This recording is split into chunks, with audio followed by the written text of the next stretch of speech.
Tapi entah bagaimana, ini sejarah berulang. Jadi kondisi sekarang ini lebih bahaya daripada VOC, lebih bahaya daripada Belanda. Ini yang sangat berbahaya, dan para akademisi lupa ini semuanya. Entah Pak Mulyadi dalam memberikan pelajaran mahasiswanya tidak mendengar, tetapi permasalahannya adalah siapa yang tidak menyesuaikan, dia akan terbantai. Subsidi memang dari segi ilmu liberalisme yang sudah masuk ke ekonomi itu murtad, itu nggak boleh ada subsidi. Wong dari ilmu sosialnya menjadi individu, ngapain gua ngasih sama lu mati silakan saja, yang penting gua hidup. Itulah individualisme. Bid'ah dalam liberalisme ya itu Pak ya. Ya. Ini permasalahannya. Jadi kita masuk dalam suatu situasi yang sangat mencekam dan menakutkan. Liberalisme dengan baju sosial menjadi individualisme, tetapi kondisi sekarang ini nggak mungkin kalau namanya paham liberalisme memberi subsidi BLT. Ya itu benar suap politik itu.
Tetapi pembelajaran yang baik akan saya balik dulu, bahwa tadi dijelaskan bahwa liberalisme apabila masuk ke bidang sosial, dia menjadi individualisme. Ini satu poin. Kemudian begitu dia masuk ke dunia politik, jadi demokrasi. Kemudian kalau masuk ke ekonomi, jadi kapitalisme. Ini merupakan saudara kembar yang bagi negara Pancasila ini akan menghancurmukan. Mengapa demikian? Karena pada saat proklamasi kita masih bangsa, hanya rakyat saja yang sama nasib, sama seperjuangan, dan punya cita-cita yang sama, membentuk sebuah bangsa. Belum ada negara. Besoknya, karena janji proklamator akan dalam yang waktu singkat-singkatnya, besoknya maka lahirlah dengan kata-kata membentuk pemerintahan untuk melindungi segenap bangsa, tumpah darah, mencerdaskan dan mensejahterakan. Jadi itu ada protektif, protektif terhadap anak bangsa ini yang baru merdeka, yang akademisinya juga tidak banyak, tingkat kemiskinan lebih banyak lagi, kemudian punya sumber daya yang luar biasa, sudah protektif. Maka perlu dicerdaskan untuk bisa mencapai kesejahteraan. Maka ada Pancasila tadi untuk menjaga agar tidak boleh liberalisme masuk, tidak boleh kapitalisme masuk dalam dunia ekonomi, dan tidak boleh komunisme masuk. Karena itulah cita-cita kemerdekaan. Tapi entah bagaimana, ini sejarah berulang. Jadi kondisi sekarang ini lebih bahaya daripada VOC, lebih bahaya daripada Belanda. Karena tadi berdasarkan teori tadi, liberalisme yang lahir di sini ini melahirkan juga peluang untuk komunisme karena kemiskinan tadi. Ini yang sangat berbahaya, dan para akademisi lupa ini semuanya. Entah Pak Mulyadi dalam memberikan pelajaran mahasiswanya tidak mendengar, tetapi permasalahannya adalah siapa yang tidak menyesuaikan, dia akan terbantai. Ini sangat menarik, karena bertentangan dengan Pancasila. Kemanusiaan yang adil dan beradab. Kapitalisme, banteng-banteng yang sudah luka dan tua harus mati. Dengan iming-iming surga tadi. Iya kan? Dan dia sudah hilang sakitnya, memberikan peluang kepada yang muda. Kan gitu. Ini kan tidak berpikir kemanusiaan. Tapi itulah teori liberalisme yang harus jadi di sini. Makanya dikatakan tadi bahwa adanya BLT dan lain sebagainya itu adalah suap politik. Agar masyarakat terlena. Dan benar-benar terlena karena media pun sudah dikuasai. Yang sampai kepada masyarakat yang tidak bisa read and check, ya itu yang ditelan. Oh baik. Ini perlu kita gaungkan benar agar masyarakat tahu. Sangat berbahaya. Jadi Pancasila ini sekarang dikeroyok oleh liberalisme dan komunisme. Dampaknya tadi contoh petani. Zaman dahulu kala, ya, saya baliklah kurang lebih 20 tahun lalu dianggap dahulu kala deh. Ya kan? Jagung itu tidak pusing. Begitu panen jagung dia gantung kering untuk bibit. Pupuk nggak ada namanya pupuk dari mana, ya dari situ juga pupuk. Dia bikin pupuk dari batang-batang jagung yang sudah ada. Peternakan tidak bisa terpisahkan dengan pertanian tadi. Ini sekarang bibit semuanya harus beli dan itu mahal. Dan itu harus beli di kapitalisme tadi. Sama peternakan. Jadi saya sebutkan Pak Alvino ini adalah ketua himpunan buruh ternak. Tetapi buruh yang bodoh. Ya gimana tidak? DOC beli. Makanan beli. Dia yang memelihara, ya kan? Mengeluarkan duit untuk beli DOC, beli makan, tapi begitu menjual nggak punya kewenangan. Harga ditentukan oleh yang pemilik DOC sama pemilik makanan. Buruh korporasi dong ya. Ya, buruh bodoh saya bilang itu. Iya, ini fakta. Akan bukti silakan. Bukalah perdagangan telur, daging ayam, daging sapi antara Indonesia dengan Malaysia, bebas tidak kena pajak. Pasti 1000% peternak di Indonesia akan tutup semuanya. Karena perbedaan harganya bisa sampai 15%. Seandainya pemerintah ini punya tanggung jawab, simple. Yang membeli ibunya dari DOC ini adalah pemerintah. Pemerintah yang memperbanyak, kemudian pemerintah menjual dengan harga yang tidak ada keuntungan untuk rakyat. Syukur-syukur kalau dikasih bebas. Karena benih ayam ini adalah protein termurah untuk masyarakat. Kemudian memberikan penataran kepada seluruh peternak-peternak di daerah-daerah. Ini loh caranya bikin makanan ternak. Tepung ikan, kamu buat apa aja pokoknya. Ikan busuk segala macam, kau jemur, giling ya tepung ikan. Jagung, dikasih tahu jagung itu yang kamu tanam adalah jenis ini yang proteinnya tinggi. Ada serum atau obat apa yang tidak ada, pemerintah yang mengadakan. Dia subsidi itu aja sudah. Lalu diberi penataran bagi peternak. Harga dikendalikan oleh pemerintah dalam arti kata, kalau harga telur naik, pemerintah memberikan pasar agar rakyat bisa membeli. Kalau harga turun, pemerintah membeli kepada peternak harga yang normal. Karena keuntungan udah jelas. Itulah sebenarnya Bulog yang sebenarnya itu tugasnya. Bukan jadi BUMN, profit oriented. Pertanian juga sama. Kita mengembangkan bibit yang sesuai dengan kita ada. Jadi bibit harus beli, Pak. Pupuk sudah dibiasakan dengan pupuk-pupuk yang non organik. Tadi De Marlan belum bicara, Pak. Jagung yang ada sama saya ini belum bagaimana kos untuk pengering. Iya kan?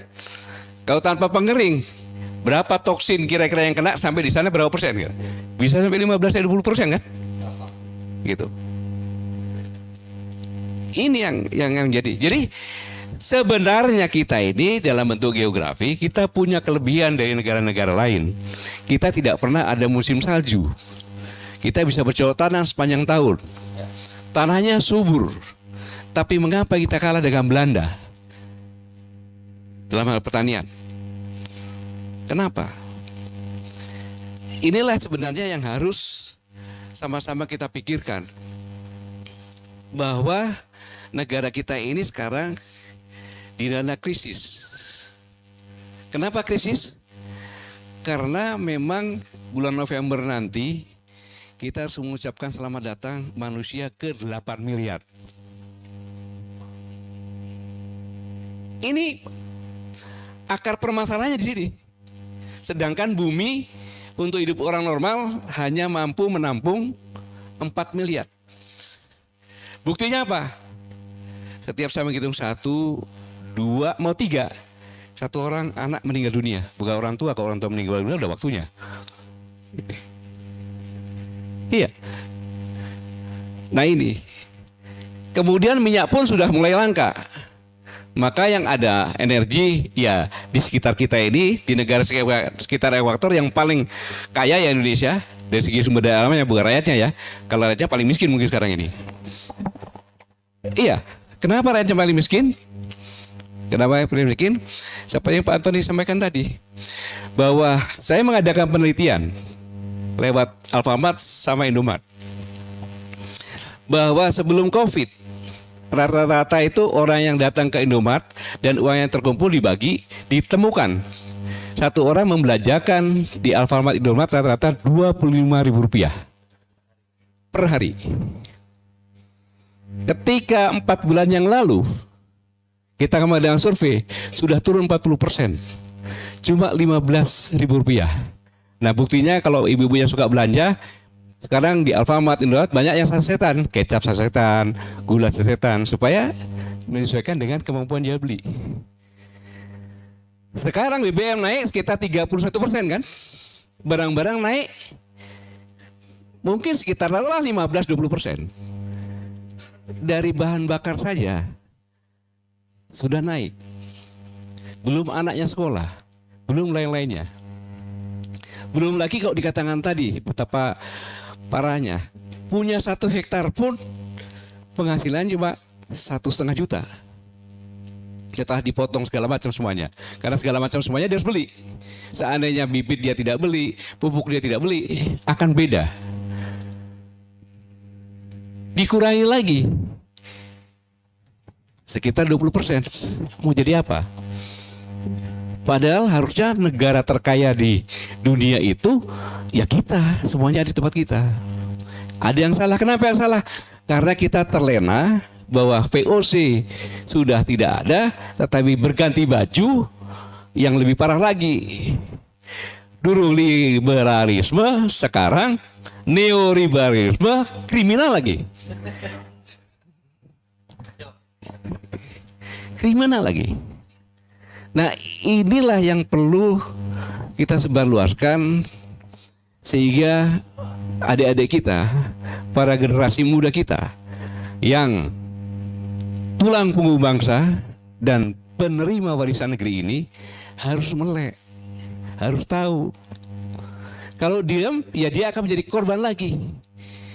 Dia akan jadi korban lagi karena subsidi memang dari segi ilmu liberalisme yang sudah masuk ke ekonomi itu murtad itu. Nggak boleh subsidi. Uang dari ilmu sosialnya menjadi individu, ngapain gue ngasih sama lu mati silakan saja, yang penting gue hidup. Itulah individualisme. Bid'ah dalam liberalisme ya itu Pak ya. Ya. Ini permasalahannya. Jadi kita masuk dalam suatu situasi yang sangat mencekam dan menakutkan. Liberalisme dengan baju sosial menjadi individualisme, tetapi kondisi sekarang ini nggak mungkin kalau namanya paham liberalisme memberi subsidi BLT. Ya itu benar suap politik itu. teori mengatakan seperti itu. Jadi saya simpulkan dari berbagai yang sama kita diskusikan sama-sama bahwa negara ini sudah jauh dari warisan yang diberikan oleh pendiri bangsa. Sebagai negara yang pemerintahnya harus melindungi segenap bangsa dan seluruh tumpah darah, yaitu sumber daya alam dan sebagainya, dan mencerdaskan kehidupan bangsa serta mensejahterakan. Dengan landasan yang dilakukan harus sesuai dengan Pancasila. Sudah jauh dengan Pancasila, maka akan lahir dan sudah menjadi liberalisme.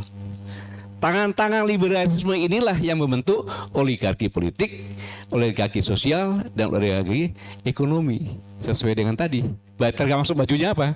Gitu. Kalau baju sosial ya itu oligarki sosial, kalau politik ya politik, ekonomi ya ekonomi. Jadi wajar, sangat wajar kalau orang memiliki ratusan ribu bahkan juta hektar. Wajar.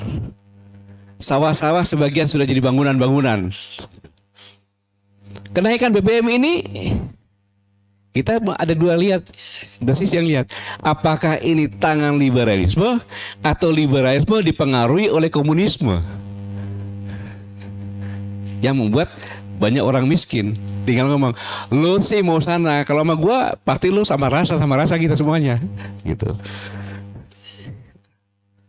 Yang sedih lagi, aparatnya sudah diporak-porandakan kan gitu sekarang ini.